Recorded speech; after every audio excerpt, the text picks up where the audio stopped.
प्रिय विद्यार्थियों नमस्कार। आज की कक्षा में हम ध्रुव स्वामिनी के तृतीय अंक से पेज नंबर 44, 45, 46 की व्याख्या को पढ़ेंगे और देखेंगे कि कथाक्रम कहाँ तक आगे बढ़ रहा है। कल तक की कथाक्रम में हमने देखा कि कोमा ध्रुव स्वामिनी के पास शकराज का शव लेने के लिए आती है और उससे अनुरोध करती है कि शकराज का शव उसे दे दिया जाए। आगे देखिए, एक और मंदाकिनी का प्रवेश। मंदाकिनी शकराज का शव लेकर जाते हुए आचार्य और उनकी कन्या का राजाधिराज के साथी सैनिकों ने वध कर डाला। मंदाकिनी बताती है कि ध्रुव देवी जब कोमा शकराज का मैं बार बार शिविर बोल रही हूँ, ये शब्द शव है। शकराज का जब शव लेकर जा रहे थे तो राजाधिराज यानी कौन, रामगुप्त ने आचार्य मिहिर देव और उनकी कन्या का कोमा का उनके साथी सैनिकों के साथ वध कर डाला है। ध्रुव स्वामिनी प्रवेश करके हैं। दूसरी ओर से सामंत कुमारों का प्रवेश। ध्रुव स्वामिनी चौंक जाती है कि रामगुप्त ने यह सब क्यों किया और दूसरी ओर से सामंत कुमारों का प्रवेश होता है। सामंत कुमार सब एक साथ ही, स्वामिनी आपकी आज्ञा के विरुद्ध राजाधिराज ने निरीह शकों का संहार करवा दिया है। सामंत कुमार कहते हैं कि देखो स्वामिनी, आपकी आज्ञा के बिना ही रामगुप्त ने वो सब शक सामंत जिनका कोई कसूर नहीं था, बिना मतलब में उनको मरवा दिया है, उनको मार दिया है। ध्रुव स्वामिनी, फिर आप लोग इतने चंचल क्यों हो? राजा को आज्ञा देनी चाहिए और प्रजा को नतमस्तक होकर उसे मानना होगा। फिर आप सब लोग भी तो यही सब कर रहे हो कि राजा को आज्ञा देता है और प्रजा नतमस्तक होकर उसके आगे चलती रहती है। अर्थात सही गलत का विरोध तो इस राज दरबार में कभी हुआ ही नहीं।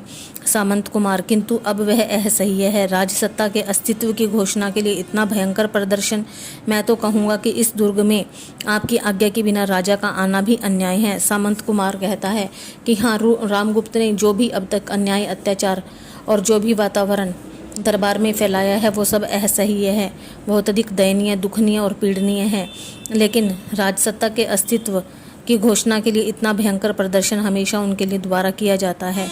अब मैं कहना चाहता हूँ कि महारानी, अब आप शकराज के दुर्ग की मालकिन हैं, यहाँ की महारानी हैं और आपकी आज्ञा के बिना यहाँ राजा रामगुप्त का आना भी एक अन्याय के समान ही है। ध्रुव स्वामिनी, मेरे वीर सहायकों, मैं तो स्वयं एक परित्यक्ता और हतभागिनी स्त्री हूँ। मुझे तो अपनी स्थिति की कल्पना से भी क्षोभ हो रहा है और मैं क्या कहूँ। हे मेरे वीर सामंत कुमारों, तुम मुझे यहाँ की रानी महारानी कहकर संबोधित कर रहे हो, लेकिन मैं तो एक ऐसी हारी हुई स्त्री हूँ, ऐसी दुर्भाग्यशाली स्त्री हूँ जिसका अपना कोई अस्तित्व, कोई शेष ही न बचा है। अर्थात रामगुप्त जिससे विवाह किया उससे उसे मान सम्मान नहीं मिला और जिससे उसे प्रेम किया उससे भी उसे प्रेम नहीं मिला। अर्थात मेरे जीवन का क्या अस्तित्व है, मैं तो यह कल्पना भी नहीं कर पा रही हूँ और सोच सोच कर दुखी हो रही हूँ। तो मैं औरों के बारे में क्या कहूँ। आगे देखिए, सामंत कुमार, मैं सच कहता हूँ रामगुप्त जैसे राजपद को कलुषित करने वाले के लिए मेरे हृदय में तनिक भी श्रद्धा नहीं है। वे विजय का उत्साह दिखाने यहाँ किस मुँह से आए हैं जो हिंसक, पाखंडी, शीर्ण और कलीब हैं। सामंत कुमार कहते हैं कि मैं सच कहता हूँ रामगुप्त जैसा राजा जिसने राजपद को ही कलंकित कर दिया हो, मेरे मन में उसके लिए तनिक मात्र भी प्रेम, विश्वास और श्रद्धा जैसे भाव नहीं हैं। और वो विजय का उत्सव मनाने के लिए यहाँ किस मुँह से आए हैं। अर्थात उन्होंने तो शकराज के संधि प्रस्ताव को स्वीकार कर उनसे युद्ध करने से मना कर दिया था। वो तो स्वयं हिंसक, पाखंडी, क्षीण और कलीब राजा हैं। फिर वो यहाँ किस लिए आ गए हैं? ऐसे कलीब यानी कायर राजा हैं। रामगुप्त सहसा शिखर स्वामी के साथ प्रवेश करके क्या कहा, फिर से तो कहना। रामगुप्त अचानक से शिखर स्वामी के साथ प्रवेश करता है। ध्रुव स्वामिनी, तुम मेरे बारे में ये कैसे शब्द बोल रही हो, क्या बातें कह रही हो, कहो, दोबारा से कहो। सामंत कुमार, गुप्त कुल के गौरव को कलंक, कालिमा के सागर में निमज्जित करने वाले। तभी सामंत कुमार कहते हैं कि महाराज, आप तो गुप्त कुल के गौरव को कलंक के सागर में डुबोने वाले हैं। शिखर स्वामी उसे बीच में ही रोककर, चुप रहो। शिखर स्वामी कहता है, अच्छा फालतू मत बोलो, चुप हो जाओ। क्या तुम लोग किसी के बहकावे से आवेश में आ गए हो? तुम सब ये राजा रामगुप्त के बारे में कैसी बातें कर रहे हो? तुम्हें किसने बहका दिया है जो तुम इस तरह की बातें कर रहे हो? चंद्रगुप्त की ओर देखकर, या चंद्रगुप्त ने यह सब तुम्हें सिखा दिया है? कुमार, यह क्या हो रहा है? कुमार, तुम बताओ कि सामंत कुमार आज रामगुप्त राजा से किस तरह की बातें कर रहे हैं? रामगुप्त, दुर्विनीत, पाखंडी, पाखंडी पामरों, तुम्हें इस धृष्टता का क्रूर दंड भोगना होगा। और रामगुप्त सामंत कुमारों के ऊपर डांट फटकार लगाते हुए कहता है कि पाखंडी पामरों, पाखंडी सामंतों, जो तुम मेरे साथ ये धृष्टता भरा व्यवहार कर रहे हो, इसके लिए तुम्हें बहुत बड़ी सजा भुगतनी पड़ेगी। और जाओ, इन विद्रोहियों को ले जाकर बंदी कर दो। रामगुप्त के सैनिक आकर सामंत कुमारों को बंदी बनाते हैं। रामगुप्त का संकेत पाकर सैनिक लोग चंद्रगुप्त की ओर भी बढ़ते हैं और चंद्रगुप्त श्रृंखला में बंध जाता है। और रामगुप्त के सैनिक आकर सामंत कुमारों को बंदी बना लेते हैं और रामगुप्त संकेत से कहता है कि चंद्रगुप्त को भी बंदी बना लिया जाए, और वो चंद्रगुप्त को भी बेड़ियों में बांध लेते हैं। ध्रुव स्वामिनी, कुमार, मैं कहती हूँ कि तुम प्रतिवाद करो, किस अपराध के लिए यह दंड ग्रहण कर रहे हो। ध्रुव स्वामिनी चिल्लाती हुई कहती है कि चंद्रगुप्त, तुम बदला लो, तुम्हें किस बात की सजा दी जा रही है, अर्थात तुम क्यों बेड़ियों में बंध रहे हो, तुम किस अपराध की दंड ग्रहण कर रहे हो, तुम विरोध करो। चंद्रगुप्त एक दीर्घ निश्वास लेकर चुप हो रह जाता है और चंद्रगुप्त एक बड़ा सा श्वास लेता है और चुप हो जाता है। रामगुप्त हंसकर कुचक्री क्या बोलेंगे। रामगुप्त कहता है, इसने ही तो मेरे विरुद्ध यह सब विद्रोह फैलाया है, यह कुचक्री क्या बोलेगा, इसको तो इस बात की सजा मिलेगी ही जो इसने मेरे खिलाफ चक्रव्यूह रचा है। ध्रुव स्वामिनी, और जो लोग बोल सकते हैं, जो अपनी पवित्रता की दुदंभी बजाते हैं, जो वे सब के सब साधु होते हैं ना, चंद्रगुप्त से, कुमार, तुम्हारी जिह्वा पर तो कोई बंधन नहीं, कहते क्यों नहीं कि मेरा यही अपराध है कि मैंने कोई अपराध नहीं किया। और जो लोग बोलते हैं, जो बेफालतू में ही ये नाटक करते हैं कि हम बड़े पवित्र हैं, पवित्रता की दुदंभी बजाते फिरते रहते हैं, अपने आप को साधु बताते हैं, वास्तव में वही सबसे ज़्यादा क्रूर, कपटी और कठोर स्वभाव के होते हैं। लेकिन कुमार, किसी के जिह्वा पर कोई बंधन नहीं होता है, अर्थात जब तुमने कोई अपराध ही नहीं किया तो इस जिह्वा को चुप मत रखो, अर्थात बोलो कि तुमने कोई अपराध नहीं किया है तो तुम्हें किस बात की सजा मिले। रामगुप्त महादेवी के ऊपर चिल्लाता हुआ कहता है कि ध्रुव देवी, तुम चुप रहो। ध्रुव स्वामिनी, उसे न सुनते हुए चंद्रगुप्त से, झटक दो इन लोह श्रृंखलाओं को, यह मिथ्या ढोंग कोई नहीं सहेगा, तुम्हारा क्रोध दुर्दैव ही भी नहीं। ध्रुव स्वामिनी कहती है, चंद्रगुप्त, झटक दो इन लोह श्रृंखलाओं को, तुम्हें कोई ज़रूरत नहीं है बेड़ियों में बंधने की, और ये रामगुप्त का मिठा ढोंग तुम्हें सहने की ज़रूरत नहीं है। तुम्हारा क्रोध और साहस से तुम अपनी इन बेड़ियों से अपना पीछा छुड़ा लो। रामगुप्त डांटकर, महादेवी चुप रहो। रामगुप्त फिर महादेवी के ऊपर चिल्लाता है कि तुम चुप रहो, फालतू बकवास मत करो। ध्रुव स्वामिनी तेजस्विता से, कौन महादेवी? ध्रुव स्वामिनी बड़े ओज के साथ तेज से उत्तर देती हुई कहती है, अच्छा तो तुम अब भी मुझे महादेवी कहकर पुकार रहे हो? राजन, क्या अब भी मैं महादेवी हूँ? क्या अब मैं तुम्हारे लिए महादेवी हूँ?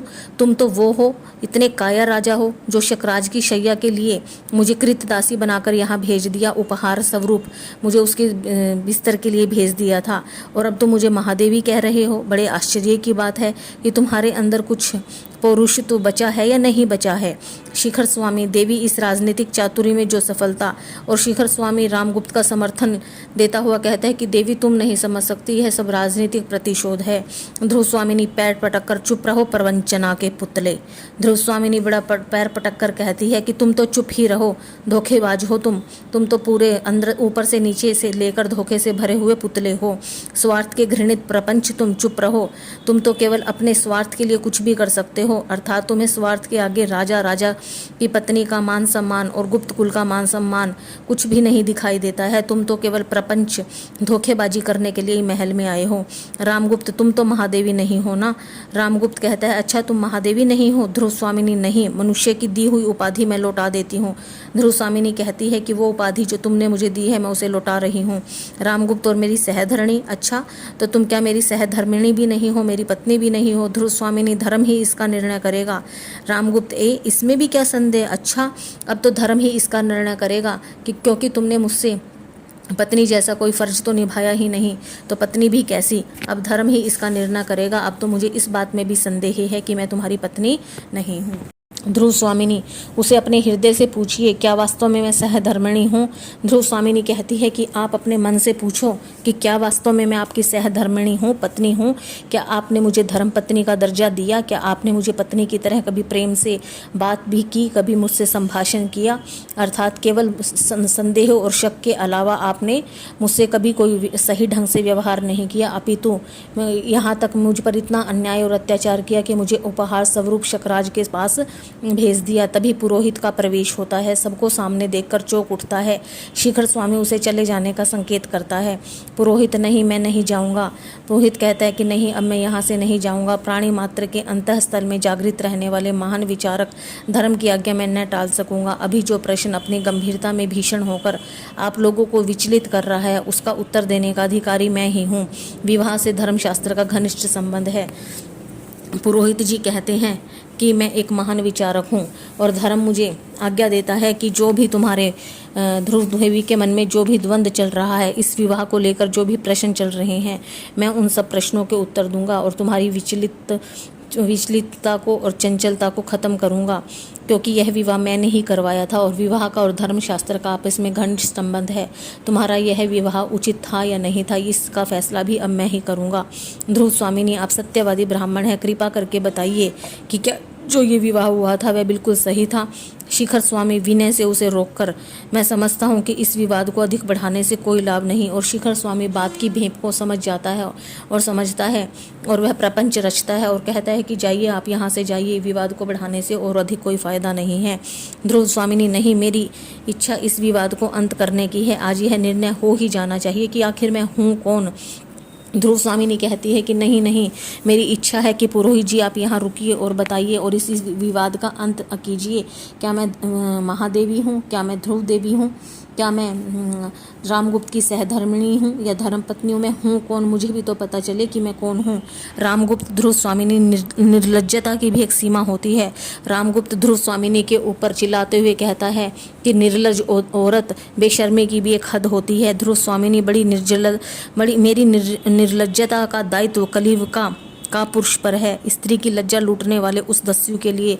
ध्रुव स्वामिनी रामगुप्त के ऊपर चिल्लाते हुए कहती है कि तुम मुझे निर्लज स्त्री कह रहे हो। कभी तुमने अपने आप को भी देखा है कि तुम कितने कायर पुरुष हो, जो स्त्री की लज्जा को लूटने वाले हो? और उस दस्यु के पास, उस शकराज दस्यु के पास तुमने मुझ स्त्री को मेरी इज्जत लूटने के लिए भेज दिया था। तुम इतने कायर हो तो तब तुम्हें निर्लज्जता नहीं आई थी, तब तुम्हें निर्लज नहीं दिखा था। रोककर तुम्हारा पर पुरुष में अनुरक्त हृदय अत्यंत कलुषित हो गया है। तुम काल सर्पिणी सी स्त्री ओहो, तुम्हें धर्म का भी तनिक भय नहीं। शिखर, इसे भी बंदी करो। रामगुप्त कहता है, चुप रहो। तुम्हारा पर पुरुष में, वास्तव में पर पुरुष में जो तुम्हारा मन लग गया है, उसकी वजह से तुम्हारा हृदय भी अपवित्र हो गया है। तुम काल सर्प के समान स्त्री हो, तुम्हें धर्म का भी कोई भय नहीं है। शिखर, इसे भी बंदर बना लो। पुरोहित, ठहरिए महाराज, ठहरिए। धर्म की ही बात मैं सोच रहा हूँ। मैं धर्म की ही बात सोच रहा हूँ कि क्या उचित है, क्या सही, अर्थात धर्म भ्रष्ट आपने किया है ये ध्रुव स्वामिनी ने, मैं यह देख रहा हूँ। शिखर स्वामी क्रोध से, मैं कहता हूँ कि तुम चुप न रहोगे तो तुम्हारी भी यही दशा होगी। शिखर स्वामी पुरोहित के ऊपर क्रोध से चिल्लाते हुए कहता है कि पुरोहित, तुम फालतू मत बोलो। यदि तुमने फालतू बात की तो तुम्हें भी बंदी बना लिया जाएगा। तुम्हारी दशा भी औरों की तरह होगी। और सैनिक पुरोहित को बंदी बनाने के लिए आगे बढ़ता है। मंदाकिनी उसे रोककर, महाराज, पुरुषार्थ का इतना बड़ा प्रहसन, अबला पर ऐसा अत्याचार, यह गुप्त सम्राट के लिए शोभा नहीं देता। मंदाकिनी राजा रामगुप्त को रोकती हुई कहती है कि अगर आपको अपना पुरुषार्थ दिखाना ही था तो शकराज से युद्ध के लिए जाते। अब एक नारी के ऊपर अत्याचार करके तुम कौन सा पुरुषार्थ दिखा रहे हो? गुप्त सम्राट के लिए एक नारी पर हाथ उठाना या उसे बंदी बनाना शोभा नहीं देता। रामगुप्त, सैनिक से, क्या देखते हो जी? रामगुप्त सैनिक से कहता है, क्या देख रहे हो? चलो चलो, इनको जल्दी से बंदी बनाओ। आगे देखिए, सैनिक आगे बढ़ता है और चंद्रगुप्त आवेश में आकर लोह श्रृंखला तोड़ डालता है। सब आश्चर्य और भय से देखते हैं। पेज नंबर 47 है। सैनिक आगे बढ़ता है और चंद्रगुप्त क्रोध में आकर बेड़ियां तोड़ देता है और सब आश्चर्य से, भय से उसकी ओर देखने लग जाते हैं। चंद्रगुप्त कहता है, मैं भी आर्य समुद्रगुप्त का पुत्र हूँ और शिखर स्वामी, तुम यह अच्छी तरह जानते हो कि मैं ही उनके द्वारा निर्वाचित युवराज भी हूँ। तुम्हारी नीचता अब असह्य है। तुम अपने राजा को लेकर इस दुर्ग से सकुशल बाहर चले जाओ। यहाँ अब मैं ही शकराज के समस्त अधिकारों का स्वामी हूँ।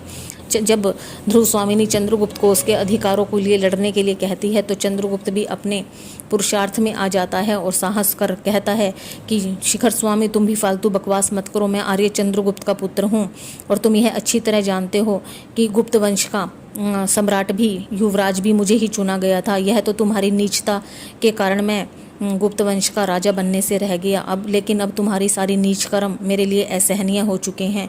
तुम अपने राजा को लेकर शकराज दुर्ग से तुरंत बाहर चले जाओ, क्योंकि शकराज को मृत्यु मैंने दी है, अर्थात इस दुर्ग पर विजय मैंने पाई है। तो यहाँ के इस दुर्ग का स्वामी और अधिकारी अब मैं ही हूँ। रामगुप्त भयभीत होकर चारों ओर देखता हुआ, अच्छा तुम हो, ये क्या कह रहे हो? ध्रुव स्वामिनी चंद्रगुप्त से, यही तो कुमार। ध्रुव स्वामिनी कहती है, हाँ हाँ चंद्रगुप्त कुमार सही तो कह रहे हैं। चंद्रगुप्त सैनिकों से दपट कर मुक्त करो इन सामंत कुमारों को। और चंद्रगुप्त सैनिकों पर भी डांट लगाता हुआ कहता है, जल्दी से इनको मुक्त करो, इनकी बंदियां खोलो, इनको बेड़ियों से मुक्त करो। सैनिक वैसा ही करते हैं और शिखर स्वामी के संकेत से रामगुप्त धीरे धीरे भय से पीछा हटता हुआ बाहर चला जाता है। और सैनिक वैसा ही करते हैं और शिखर स्वामी के संकेत से कि महाराज अब यहाँ से चलने में ही भलाई है। और रामगुप्त के पीछे धीरे धीरे दोनों आपस में एक दूसरे से सटते हुए बाहर चले जाते हैं। आगे देखिए, शिखर स्वामी, कुमार इस कलह को मिटाने के लिए हम लोगों को परिषद का निर्णय मानना ही चाहिए। शिखर स्वामी बात की गंभीरता को समझ जाता है कि अब यहाँ से चलने में ही फायदा है। इसलिए वह राजा रामगुप्त को कहता है कि महाराज इस क्लेश को मिटाने के लिए परिषद का अगर यही निर्णय है कि शकराज का दुर्ग अब चंद्रगुप्त का है, तो हमें यह निर्णय मान लेना चाहिए और यहाँ से चुपचाप चले जाना चाहिए।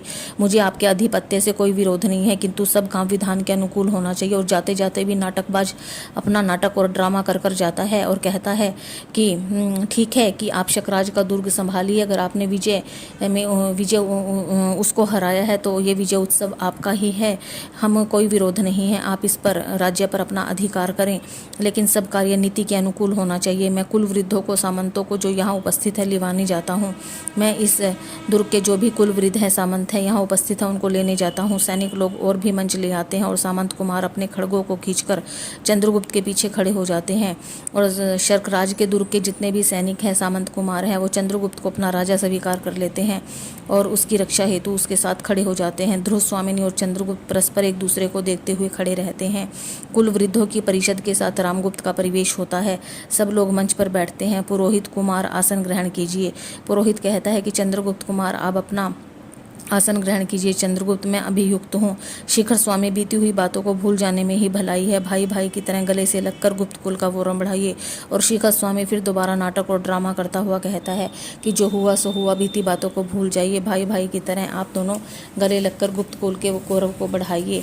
अर्थात राजा रामगुप्त है, गुप्त कुल पर अपना राज्य स्थापित करेंगे और आप शकराज के दुर्ग पर अपने राज्य को बढ़ाइए। तो प्रिय बच्चों, आज हमने ध्रुव स्वामिनी नाटक से पेज नंबर 44, 45 और 46 की व्याख्या को पढ़ा है। तो आप सभी इस व्याख्या को अच्छे से सुन लेंगे, समझ लेंगे और YouTube लिंक पर जाकर लाइक, कमेंट और शेयर करेंगे। और तो उम्मीद करती हूँ कि आप सबको समझ में आ गया होगा। आपकी हिंदी प्राध्यापिका डॉक्टर सुषमा गर्ग, हिंदू कन्या महाविद्यालय जींद, हरियाणा। धन्यवाद। Thank you so much.